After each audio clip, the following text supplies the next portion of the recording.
Imaginez un simple verre d'eau. Et si, à l'intérieur, se cachait le secret d'un des plus grands défis environnementaux de notre temps?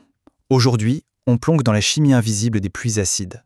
Quand on regarde ce verre d'eau, on se dit « bon, rien de spécial. C'est calme, c'est limpide, on a l'impression qu'en surface, il ne se passe absolument rien. » Mais voilà, si on pouvait zoomer, vraiment zoomer à l'échelle des molécules, on découvrirait un monde complètement différent.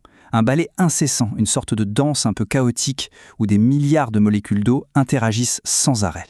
Alors, comment est-ce que cette agitation permanente peut être liée à un désastre écologique? Pour le comprendre, il faut d'abord percer les secrets de cette vie intime de l'eau. Ce balai moléculaire porte un nom un peu technique, l'autoprotolyse. Mais l'idée est assez simple. C'est comme si l'eau se cassait et se reconstruisait en permanence toute seule. Et c'est cette réaction fondamentale qui est à la base de toute la notion d'acidité. Alors, concrètement, comment ça marche? Eh bien, deux molécules d'eau se croisent. L'une donne un proton à l'autre. Le résultat?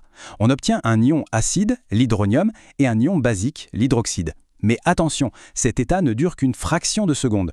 Presque aussitôt, ils se recombinent pour redevenir de l'eau. C'est un cycle perpétuel. Et c'est là que tout se joue, dans cet équilibre parfait. Parce que l'eau pure crée autant d'ions acides que d'ions basiques, les deux s'annulent. Elle est donc parfaitement neutre. C'est notre point de référence. D'accord, donc on a cet équilibre naturel. Mais que se passe-t-il quand il est perturbé? Pour le savoir, il nous faut un outil de mesure. Et cet outil, c'est la fameuse échelle de pH. L'échelle de pH, c'est finalement assez simple. C'est une jauge qui va de 0 à 14. Tout dépend de la quantité d'ions acides, les hydroniums. S'il y en a trop, la solution est acide, et le pH est inférieur à 7. S'il n'y en a pas assez, elle est basique, et le pH est supérieur à 7. Et quand tout est parfaitement équilibré, on est pile à 7, la neutralité. Pour connaître ce pH, on a en gros deux méthodes. La plus simple, c'est le papier pH. On le trempe, il change de couleur, et ça nous donne une bonne indication. Et puis, pour plus de précision, il y a le pH-mètre. C'est un appareil électronique qui mesure une différence de potentiel électrique pour donner une valeur de pH très exacte.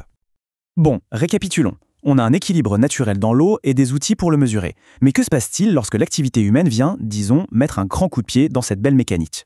C'est là qu'on commence à parler de pluies acides. Et attention, le mot est un peu réducteur. Il ne s'agit pas seulement de pluie, mais aussi de neige, de brouillard et même de poussière sèche. Leur point commun, une acidité bien plus élevée que la normale. Rappelons-nous, la neutralité c'est 7.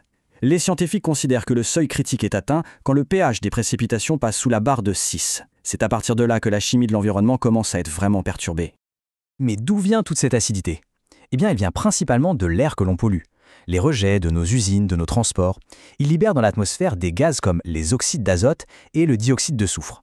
Et là-haut, dans les nuages, ces gaz se mélangent à l'eau et se transforment chimiquement en acide. Une fois que cette pluie acide tombe, c'est l'effet domino.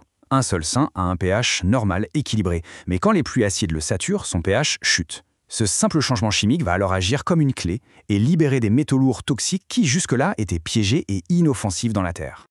Les conséquences s'enchaînent. Les sols et les lacs s'acidifient. Les métaux lourds toxiques sont libérés et contaminent l'eau.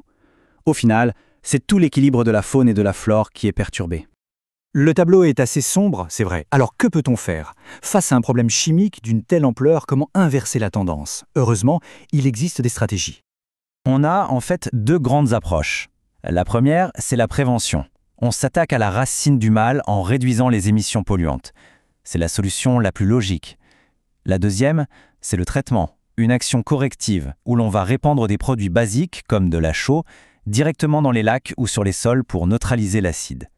Le vrai défi, c'est que la prévention, bien qu'essentielle, prend du temps. Or, les écosystèmes, eux, souffrent maintenant. On ne peut pas juste attendre. C'est pourquoi il est crucial d'agir sur les deux fronts. On continue de réduire la pollution à la source pour l'avenir et en même temps, on soigne activement la nature pour l'aider à retrouver son équilibre. Ce voyage, de la simple molécule d'eau à la santé de la planète entière, nous montre une chose. Notre monde repose sur un équilibre chimique d'une fragilité incroyable. La question qui se pose à nous tous est donc à la fois simple et urgente. Comment va-t-on faire pour protéger cet équilibre vital pour les générations futures ?